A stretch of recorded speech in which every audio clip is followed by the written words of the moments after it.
When billionaires divide their empires, the sharks always circle. Emma was tossed a worthless, rotting beach shack while her greedy uncle walked away with the $50 million estate. They laughed in her face, but they didn't realize the dirt beneath that crumbling shack held a secret worth 10 times the mansion. The mahogany-paneled conference room on the 42nd floor of the Boston financial district smelled of old money, expensive cologne, and thinly veiled greed. Outside, rain lashed against the floor-to-ceiling windows, but inside the temperature was perfectly controlled, much like the expressions on the faces of the Gallagher family. Arthur Gallagher, the patriarch of the Gallagher shipping and real estate empire, had passed away 3 weeks prior. He was a self-made titan, a man who had built a fortune from the ground up, outliving his competitors and, tragically, his own son. Now, his remaining heirs sat around a sprawling table, waiting like vultures for the division of a sprawling, multi-hundred-million-dollar estate. At the head of the table sat Jaden Gallagher, Arthur's surviving brother. Jaden was a man whose entire life had been funded by Arthur's brilliance, yet he wore his entitlement like a bespoke suit. Beside him sat his daughter, Camilla, scrolling through her phone with manicured fingers, visibly bored by the legal proceedings. And then there was Emma. Emma was Arthur's granddaughter. After her parents died in a plane crash when she was a teenager, Arthur had taken her in. While Jaden and Camilla had spent the last decade draining Arthur's trust accounts and throwing lavish parties in the Hamptons, Emma had actually been there for the old man. When Arthur's health rapidly declined over the last 2 years, it wasn't Jaden who spoon-fed him or sat by his bed reading his favorite Steinbeck novels. It was Emma. She had put her career as an illustrator on hold to care for him, living quietly in the guest wing of his sprawling Berkshire mansion. Harrison Caldwell, the family's long-time estate attorney, cleared his throat. He adjusted his wire-rimmed glasses and opened the heavy leather-bound folio on the table. "If we are all ready," Harrison said, his voice a dry, practiced monotone, "I will read the final testaments and asset distributions of the late Arthur Thomas Gallagher." Jaden leaned forward, a predatory gleam in his eye. "Let's get on with it, Harrison. We all know the score," Harrison began. For 45 minutes, he listed assets that would make a lottery winner weep. The Berkshire estate, a sprawling 30-acre property with a main house modeled after a French chateau, an indoor pool, and a private helipad, was left entirely to Jaden.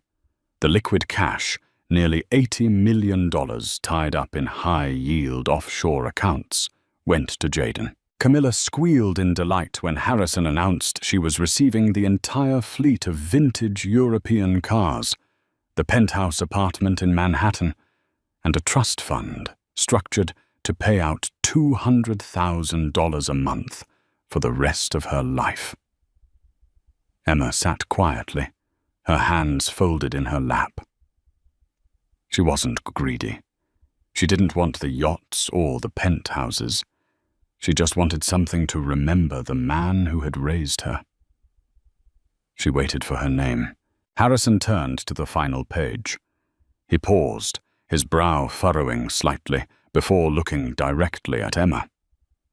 "To my granddaughter, Emma Gallagher," Harrison read, his voice dropping a register. "I leave the entirety of Parcel 42, locally known as the Gull's Nest, located on the eastern peninsula of Oakhaven Cove, Maine." Silence fell over the room. Camilla stopped texting. Jaden blinked, then let out a sharp, barking laugh. "The Gull's Nest?" Jaden scoffed, looking at Harrison in disbelief. "Are you joking? He left her the rotting shack?" "The deed and title are fully transferred to Emma," Harrison confirmed, looking uncomfortable. Emma felt the blood drain from her face. She knew the gull's nest. It was an old, dilapidated fisherman's shack on a rocky, desolate stretch of the Maine coastline. Arthur had bought it decades ago on a whim. It had no central heating, a leaking roof, and was battered year-round by brutal Atlantic storms. It was entirely uninhabitable. The property taxes were practically nothing because the town had deemed the structure a local hazard. That's it?" Emma whispered, her voice barely audible over the hum of the air conditioning. "Nothing else?" "I'm afraid so, Emma," Harrison said softly. "The will is ironclad." Jaden slammed his hand on the table, laughing so hard his face turned red. "Oh, this is priceless. You gave up your 20s to wipe his chin and push his wheelchair, and he leaves you a pile of driftwood. I always knew Arthur was a ruthless businessman, but this is his masterpiece." "Shut up, Jaden," Emma snapped, tears welling in her eyes. It wasn't about the money. It was the insult. Why would her grandfather, the man who called her his guiding light, discard her so viciously in the end? Camilla smirked, tossing her designer bag over her shoulder. "Well, Emma, look on the bright side. I hear Maine is lovely in the summer. You can paint pictures of seagulls while I'm summering in Saint-Tropez." Emma didn't wait for formal dismissals. She stood up, grabbed her coat, and walked out of the conference room. Behind her, the sounds of Jaden and Camilla celebrating their newfound, unimaginable wealth echoed down the marble hallway. She felt completely, utterly betrayed. She had nothing but $50 in her checking account, mounting student debt, and a worthless pile of rotting wood on a freezing beach. She didn't know it yet, but Arthur Gallagher hadn't lost his mind. He had left her a loaded gun, and Jaden was standing right in front of the barrel. 2 days later, Emma's 10-year-old Honda Civic rattled down a cracked, unpaved road on the edge of Oakhaven Cove, Maine. The sky was the color of bruised iron, and the biting wind coming off the Atlantic whipped her hair across her face the moment she stepped out of the car. Before her stood her inheritance. The gull's nest. It was worse than she remembered. The 2-story structure was practically bowing to the ocean. Half the cedar shingles had been ripped away by nor'easters, exposing the gray, rotting wood beneath. The porch sagged heavily to the left, and the front door was hanging off a single rusted hinge. The smell of dead fish, salt, and damp mildew permeated the air. "Perfect," Emma muttered, zipping her parka up to her chin. Just perfect. She carefully navigated the rotting steps, pushing the front door open. The interior was a disaster. The floorboards were spongy, water damage stained the ceiling in massive, spreading rings, and the old furniture was covered in a thick layer of dust and mouse droppings. It was a tear-down. No one in their right mind would pay even $5,000 for this nightmare. The town would probably fine her just for leaving it standing. Overwhelmed, Emma slumped against the kitchen counter and finally let herself cry. She cried for her grandfather. She cried for the years she had lost, and she cried for the terrifying reality of her future. But Emma was a Gallagher, and Gallagher women didn't wallow for long. The next morning, armed with contractor trash bags, bleach, and heavy work gloves, she started clearing the debris.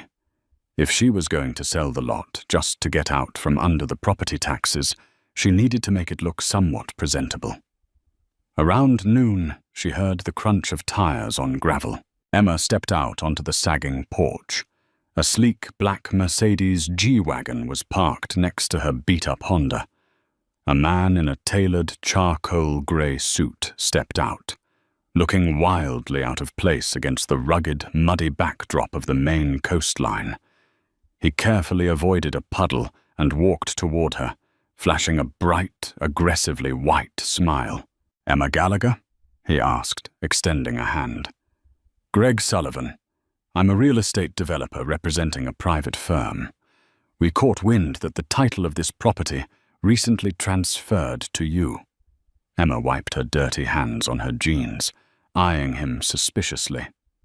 "Word travels fast. Small town." Greg laughed smoothly. He looked up at the crumbling house and grimaced. "Look, I'll shoot straight with you, Emma. This structure is a total loss. The foundation is cracked, there's toxic black mold, and it's barely up to code. You're looking at 40 grand just in demolition costs. But my firm is buying up some coastal lots to build a small community center. We're willing to take this headache off your hands." He pulled a folded document from his jacket pocket and handed it to her. Emma unfolded it. It was a cash offer. $25,000. $25,000. To Emma, right now, that was a lifeline.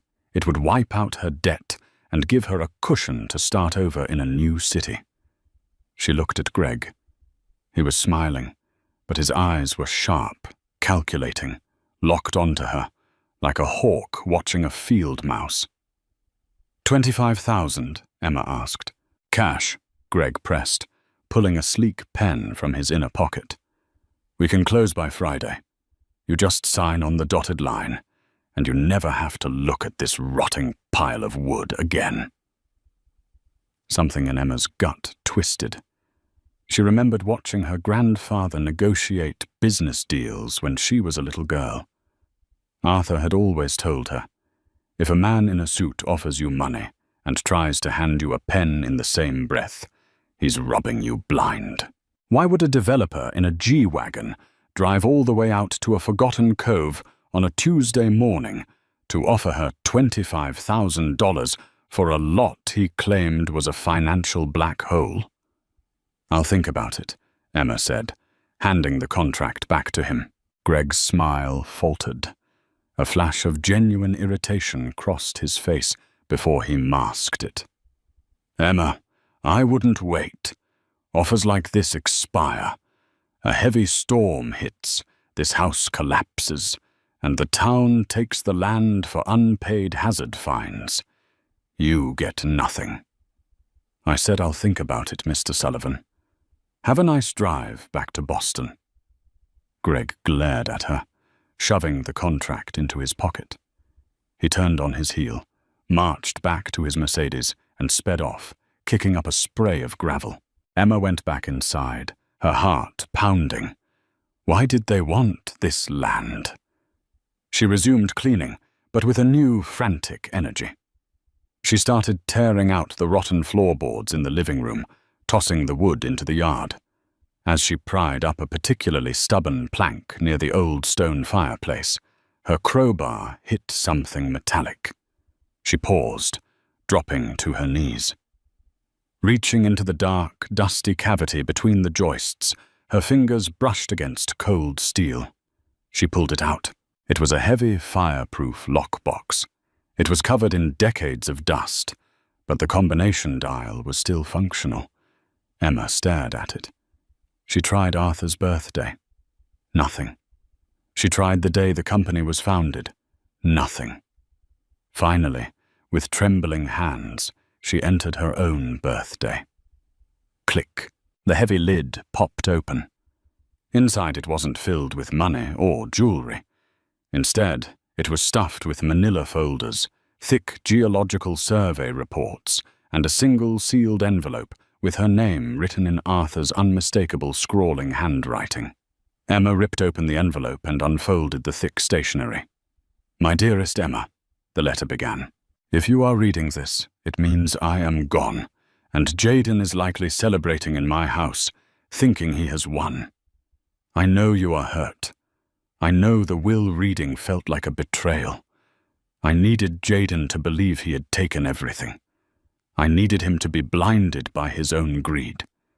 But Jaden is a fool who only sees the price tag, never the value." Emma held her breath, her eyes darting across the page. 5 years ago, Jaden made a secret, highly illegal backdoor deal with a conglomerate called Apex Holdings. He leveraged the entire Gallagher family fortune, everything I built, into a multi-billion-dollar luxury megaport project planned for the Maine coastline.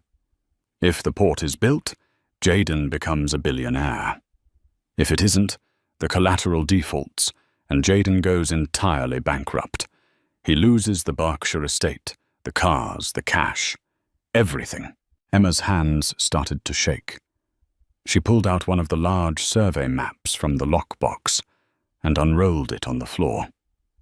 It was a massive blueprint for Apex Marine.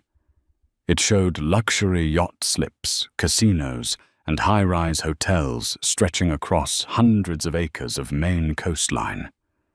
But right in the middle of the blueprint, highlighted in a bright, glowing red marker, was a tiny half-acre triangle of land. The Gull's Nest. Emma looked back at the letter. The Oakhaven Cove is the only natural deep-water channel for 60 miles, Arthur's letter continued. Without deep-water access, the mega-yachts cannot dock. Without the dock, the project violates its zoning permits. Without the permits, Apex Holdings collapses. 5 years ago, when I discovered Jayden's betrayal, I quietly bought the exact parcel of land that controls the riparian rights to that deep-water channel. I put it in a blind trust. And now, I have given it to you. Emma looked at the crumbling walls around her. This wasn't a punishment. It was a fortress. They cannot build around you, Emma, the letter concluded. They cannot dredge the channel without your signature. You are the bottleneck. You are the wall. They will send lawyers. They will try to bully you, bribe you, and lie to you. Jayden thinks he inherited an empire, but I left the keys to the kingdom in your hands. Bleed them dry, my girl.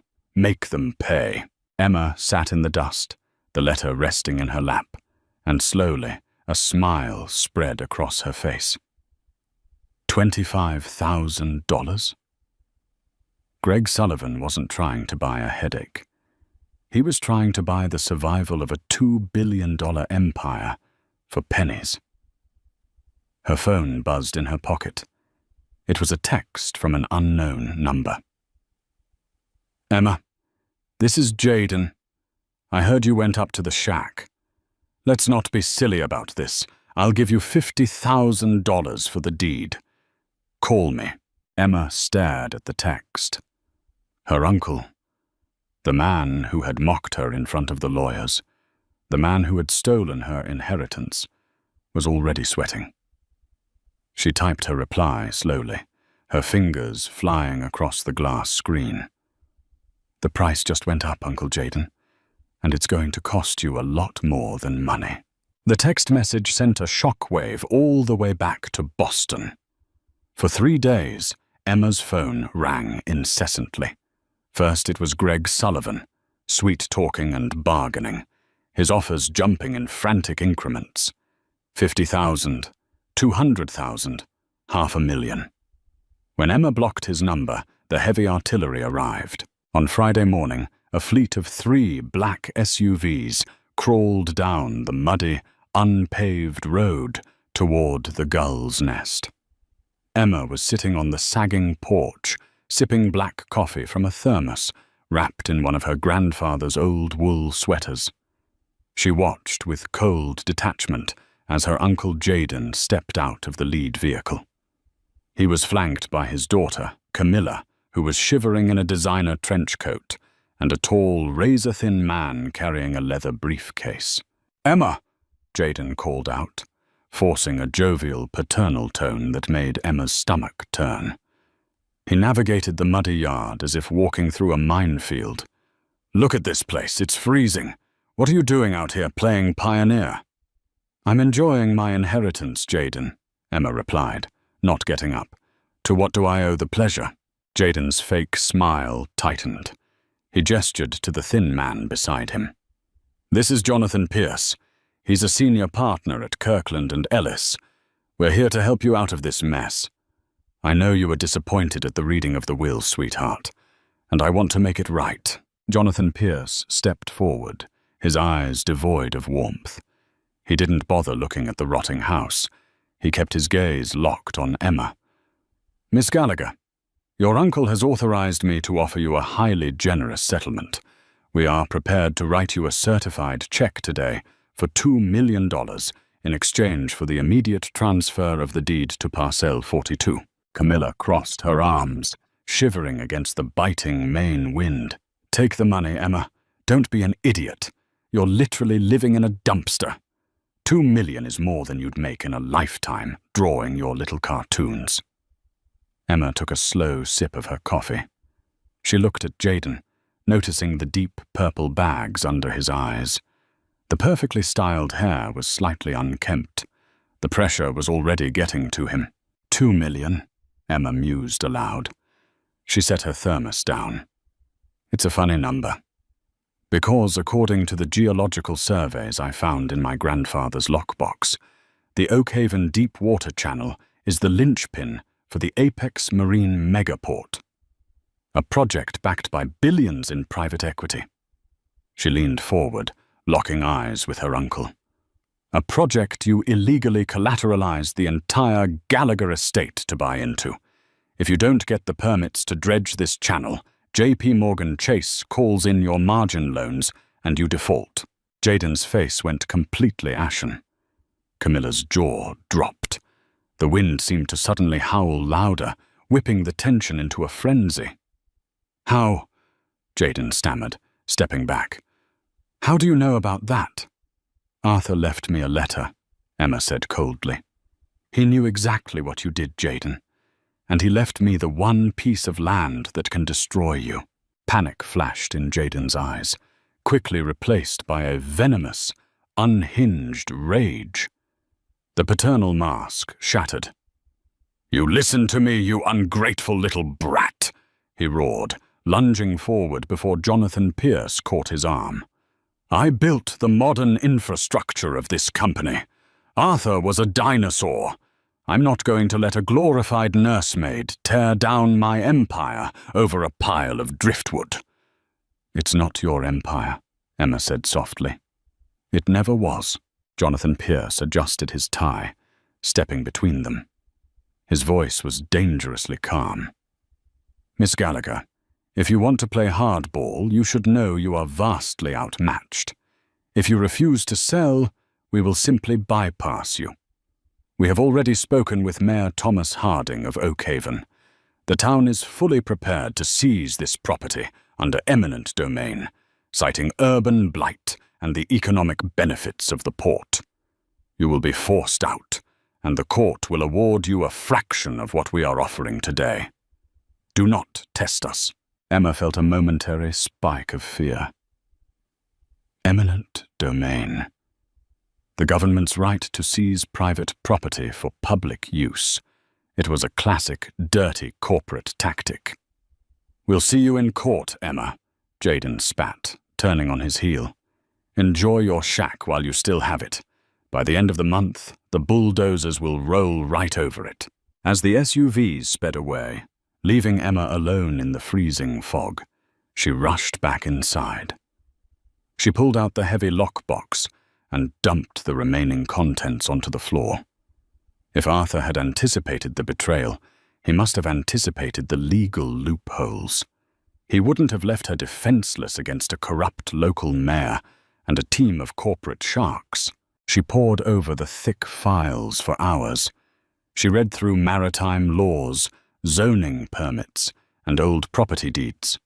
And then, at the very bottom of the box, tucked inside a faded manila envelope dated from 1982, she found it. It was a federal document, stamped with the seal of the United States Department of the Interior. Emma read the first paragraph, and a slow, triumphant laugh escaped her lips. The sound echoed through the empty, rotting walls of the Gull's Nest. Uncle Jaden and his high-priced lawyers had missed one crucial detail. They had assumed Arthur bought the land 5 years ago to spite them. But Arthur had owned the deep water rights long before that. And what he had done to this specific half-acre of dirt made it completely untouchable. 2 weeks later, the boardroom of Apex Holdings in downtown Boston was a pressure cooker of anxiety. Outside the glass walls, a storm was brewing, casting a grey pallor over the city. Inside, a dozen executives, bankers from J.P. Morgan Chase, and investors sat around a massive granite table. At the front of the room stood Jayden Gallagher, sweating profusely into his custom Italian collar. Camilla sat in the corner, nervously chewing on her thumbnail. Today was the deadline. If Apex Marine didn't secure the final environmental and zoning permits for the Oakhaven port by 5 p.m., the investors would pull their funding, triggering a catastrophic chain of loan defaults. Mr. Gallagher, the lead investor, a stern woman named Evelyn Evelyn Croft, Emma mentally corrected as she later recalled the scene, spoke up, checking her Rolex. "We have been very patient, but we cannot release the escrow without the deep water dredging permits. Has the eminent domain claim on Parcel 42 been finalized?" "It has, Evelyn. I assure you," Jayden lied smoothly, wiping his brow with a silk handkerchief. "Mayor Harding signed the preliminary seizure order this morning. The property will be bulldozed by Monday. The port is clear to proceed." The heavy mahogany doors of the boardroom suddenly swung open. Every head turned.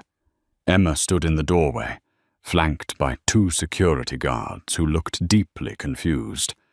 She wasn't wearing a muddy parka or a wool sweater today. She wore a sharp, tailored black blazer and held a sleek leather briefcase. She looked exactly like Arthur. "Emma," Jayden hissed, his face flushing crimson. "What the hell are you doing here? Security, remove her!" "I wouldn't do that, Jayden," Emma said, her voice cutting through the room like shattered glass. She walked straight to the table, ignoring the glares of the executives. "Unless you want me to hand these documents directly to the SEC." She unclasped her briefcase and pulled out a stack of pristine, certified copies. She slid one across the granite table to Evelyn Croft and another to Jonathan Pierce, who was sitting near Jayden. "Eminent domain won't save you, Jayden," Emma announced, turning to face the room. "Because Mayor Harding has no jurisdiction over the Gull's Nest. In 1982, my grandfather discovered that Parcel 42 sits directly above a naturally occurring deep-water reef system that serves as a primary breeding ground for the endangered Atlantic sturgeon." Jonathan Pierce scrambled to read the document, his eyes widening in horror. "Before Arthur ever put the land into a blind trust," Emma continued, her voice ringing with absolute authority, "he granted a permanent, irrevocable conservation easement to the Federal Wildlife Commission. It is classified as a protected federal marine sanctuary. No local mayor can seize it. No corporation can dredge it. It is untouchable by federal law. The deep water channel is dead. And so is your port." Silence, heavy and suffocating, fell over the boardroom. Evelyn Croft looked up from the document, her face hardening into a mask of pure fury. She glared at Jayden. "Is this true? Have you been lying to us about the viability of this project?" I didn't know," Jayden stammered, looking frantically at his lawyer. "Jonathan, do something. File an injunction." Jonathan Pierce slowly closed his folder and stood up. "I'm sorry, Jayden. You can't injunct a federal wildlife sanctuary. The dredging permits are permanently void. As of this moment, Kirkland & Ellis no longer represents you." Pandemonium erupted. The bankers from J.P. Morgan Chase were instantly on their phones, initiating the margin calls. Executives were shouting. Camilla burst into tears, realizing her trust fund, her penthouses, and her vintage cars were vanishing into thin air. Jayden collapsed into his chair, his hands shaking violently as the empire he had stolen crumbled into dust before his very eyes. He looked up at Emma, completely broken. "You ruined me," he whispered, a tear escaping his eye. "Arthur's own blood. You destroyed the family." "No, Jaden," Emma said quietly, packing her briefcase. "You destroyed yourself. Grandpa just gave me the shovel."